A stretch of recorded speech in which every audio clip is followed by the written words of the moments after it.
नमस्कार नहीं welcome you to world affairs. Now Prashant Dhawan. Now recently आपने ऐसे बहुत से आर्टिकल्स देखे होंगे, नहीं देखे तो मैं दिखा देता हूं कि भारत ने अब ज्वाइन कर लिया है G20 त्रायोका को। इस पे बहुत से आर्टिकल्स पब्लिश हुए हैं। नाउ इस वीडियो में मैं आपको बताऊंगा कि G20 त्रायोका है क्या, इसको ज्वाइन करने से हमको क्यों अफगानिस्तान में अभी जो डेडलॉक चल रहा है पाकिस्तान और इंडिया के बीच में, इस डेडलॉक को रिजॉल्व करवाने में हेल्प मिलेगी। ओवरऑल एक काफ़ी बड़ा डिप्लोमेटिक एडवांटेज भी इससे मिलता है। काफ़ी कुछ यहाँ पे आपको जानने को मिलेगा।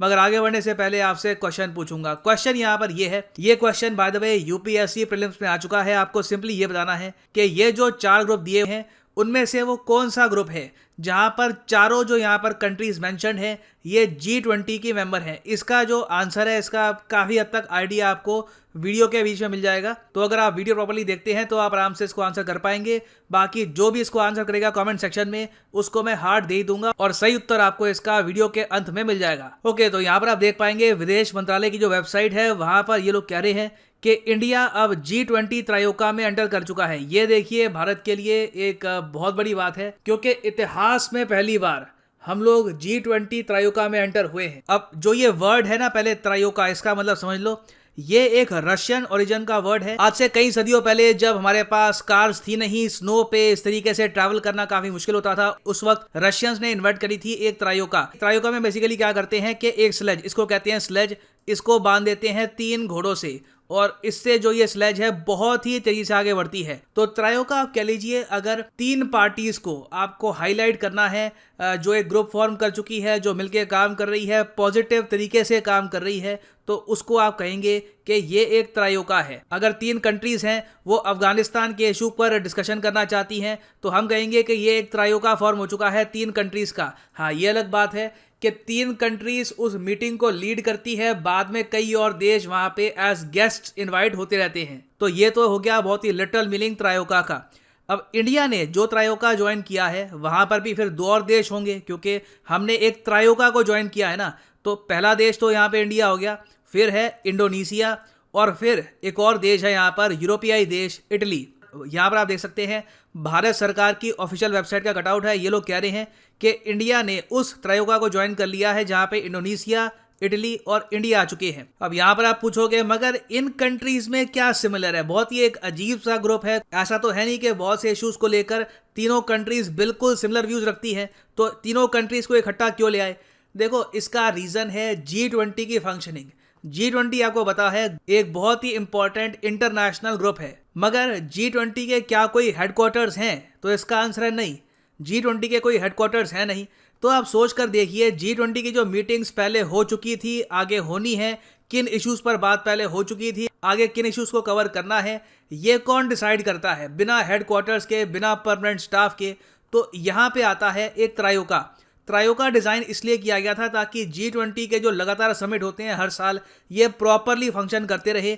पिछले समिट में जो बात करी थी उसको हम आगे भी कवर करें और उसके बाद का जो समिट होना है उसमें भी हम तैयारी स्टार्ट कर दें। तो त्रायोका में होता क्या है कि जिस कंट्री ने अभी अभी G20 समिट को होस्ट किया है वो शामिल होगा, जो कंट्री अगले साल G20 समिट को होस्ट करने वाला है वो शामिल होगा, और उसके बाद मतलब कि आप कह लीजिए उसके अगले साल बाद जो कंट्री G20 समिट को होस्ट करेगा वो भी आपको मिलेगा। तो इस केस में भी ये रिसेंटली आपको पता होगा कि अक्टूबर 2021 में G20 समिट किसने होस्ट किया था? इटली ने। तो इटली यहाँ पे हो गया त्रायोका का मेंबर। फिर 2022 में कौन होस्ट करेगा? इंडोनेशिया, बाली में होगा 2022 का G20 समिट।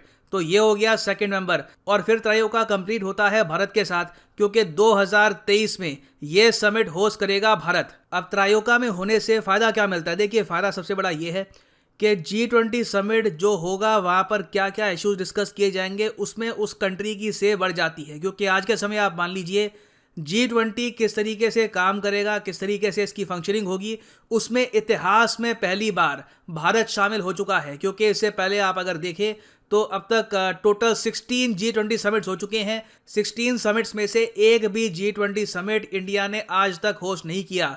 इंडिया इतिहास में पहली बार 2023 में होस्ट करने वाला है G20 समिट, और ये अपने आप में एक बहुत बड़ा इवेंट होगा। इसको इंटरनेशनली काफ़ी कवर किया जाएगा। इंडियन गवर्नमेंट कोशिश करेगी कि इस समिट से एक बहुत ज़्यादा पॉजिटिव इमेज जाए इंडिया की ग्लोबली। और इसलिए आपको पता होगा कि इस समिट के लिए हम लोग दिल्ली में बना रहे हैं India international convention and expo centre. इसको बनाने की टोटल कॉस्ट आएगी $4 बिलियन। $4 बिलियन मतलब कि हम यहाँ पे बात कर रहे हैं अराउंड 28,000 करोड़ रुपीस की। और जब ये कन्वेंशन और एक्सपो सेंटर तैयार हो जाएगा तब ये अपने आप में एशिया में सबसे बड़ा सेंटर होगा और दुनिया में तीसरा बड़ा सेंटर होगा in terms of land area. तो आप समझ सकते हैं कि जब वर्ल्ड लीडर्स भारत में आएंगे और ये जो इमेजेस हैं दुनिया भर में ब्रॉडकास्ट होंगी तो इससे इंडिया की जो इमेज है इसमें भी काफ़ी आपको इंप्रूवमेंट देखने को मिलेगी। नाउ अगर हम वापस आए त्रायोका पर तो इंडिया का सबसे ज़्यादा फोकस रहने वाला है इस G20 समिट में on the issue of Afghanistan. अभी रिसेंटली आप अगर देखो तो जो G20 समिट हुआ था इन इटली, वहाँ पर भारत और फ्रांस दोनों ने मिलकर इशू उठाया है आतंकवाद का। यहाँ पे आप देख पाओगे द हिंदू का आर्टिकल है, Afghan territory must not become source of terrorism. India लगातार G20 समिट में और जगह भी आप अगर देख लीजिए इवन SCO समिट में रेडिकलाइजेशन आतंकवाद का इशू बार बार रेस कर रहा है। क्योंकि अभी के लिए मैं आपको ये बता दूं अफगानिस्तान में बहुत ही आसान है किसी भी आतंकवादी संगठन का ग्रो होना। और USA और वेरियस और यूरोपियन कंट्रीज का सबसे बड़ा डर ये है कि 9/11 जैसा फिर से कोई आतंकवादी हमला ना हो जाए। अमेरिका के कई सेनेटर्स ऑलरेडी कह चुके हैं कि जिस तरीके से बाइडेन ने पुल आउट किया है डेफिनेटली इन द फ्यूचर 9/11 जैसा या फिर ऑलमोस्ट इसी मैग्नीट्यूड का एक आतंकवादी हमला यूरोप या फिर USA पर हो सकता है। तो इंडिया इसलिए बार बार ये इशू रेस कर रहा है ताकि हम इंटरनेशनली कोऑपरेट करें, कोलैबोरेशन करें और इंश्योर करें कि अफगानिस्तान में आतंकवाद ना फैले। और ये करने का सबसे इम्पोर्टेंट रास्ता ये है कि अफगानिस्तान के लोगों को हम भुखमरी से बचाएं, गरीबी से बचाएं। उसके लिए देखो हम G20 के जरिए प्रेशर डलवा सकते हैं ऑन पाकिस्तान। आप देखेंगे कि जो 2022 का G20 समिट होगा इन इंडोनेशिया, उस समिट में बहुत ज़्यादा फोकस किया जाएगा on the issue of Afghanistan को कैसे हम एड दें, यहाँ पे लोगों की हम कैसे हेल्प करें। और इस इंटरनेशनल प्रेशर के बाद पाकिस्तान के लिए बहुत ही मुश्किल हो जाएगा इंडिया की हेल्प ब्लॉक करना to the people of Afghanistan. उसके अलावा एक और बहुत ही इंपॉर्टेंट इशू है जहां पर इंडिया, इंडोनेशिया और इटली मिलकर काम कर सकते हैं, वो है क्लाइमेट चेंज। देखो इटली का तो मैं इतना नहीं कहूँगा मगर इंडिया और इंडोनेशिया बिल्कुल एग्री करते हैं इस इशू को लेकर कि आज के समय जो बहुत ज़्यादा विकसित देश है ये प्रेशर डाल रहे हैं कम विकसित कंट्रीज़ पर, डेवलपिंग कंट्रीज़ पर कि ये लोग कार्बन एमिशंस कम करें। तो इस प्रेशर को रेजिस्ट करने में और विकसित देशों पर प्रेशर डालने के लिए कि तुम लोग एक फंड यहाँ पर इकट्ठा करो जिससे डेवलपिंग कंट्रीज रीन्यूएबल एनर्जी पर शिफ्ट कर पाएं, ये इशू रेज करने में आने वाले जो G20 समिट्स होंगे इन इंडोनेशिया और इंडिया दोनों का होगा बहुत ही क्रिटिकल रोल। और मैं आपको ये भी बता दूं कि समिट होने से काफ़ी महीने पहले जो होस्ट कंट्री है उसको G20 की प्रेसिडेंसी भी मिल जाती है। फॉर एग्जाम्पल अभी अभी G20 की जो प्रेसिडेंसी है ये ट्रांसफर कर दी गई है फ्रॉम इटली टू इंडोनेशिया और इंडिया को ये प्रेसिडेंसी मिल जाएगी कब? 1 दिसंबर को 2022 में। तो 2022 के दिसंबर महीने में इंडिया इतिहास में पहली बार G20 का प्रेसिडेंट बन जाएगा। So it is a great moment for India, historic moment है। और अब देखते हैं कि इंडिया किस तरीके से